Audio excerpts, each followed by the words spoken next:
畫面上這幾杯水看起來很一般，但每一杯卻有着不同的風味。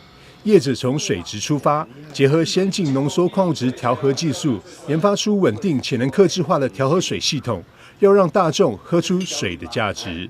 我們把所有的酸鹹苦辣甜呢，都變成無色透明的。我們這裡呢，等於是一個板前的概念，我們會透過這些無色透明、帶有風味的水呢，來去跟大家論述水試所的水到底有多特別。在這個場域，我們會借由不同的活動體驗，來讓大家體驗我們的水的產品。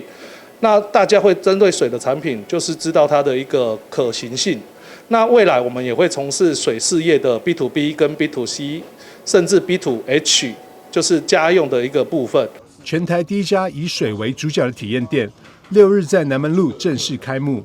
店內不僅提供沉浸式的品水體驗，也邀請熒光藝術家人生2進駐開展。展覽以高彩度的熒光浮世繪，具象化顯示現代人的生活壓力。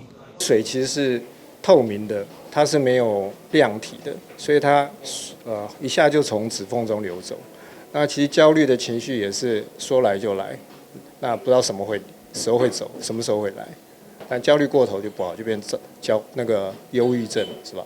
所以其實藝術的目的有時候是在提醒人們面對這個問題，就是我用各種議題去挖掘、去面對這個問題的時候，其實也許可以幫助人去理解自己的焦慮是什麼。水試所打造實體體驗空間，以一廊式的概念呈現：1樓喝時間，2樓喝情緒，3樓喝人生5味，將水從配角轉化為主角，重新定義飲品新文化。台南新聞張偉忠採訪報道。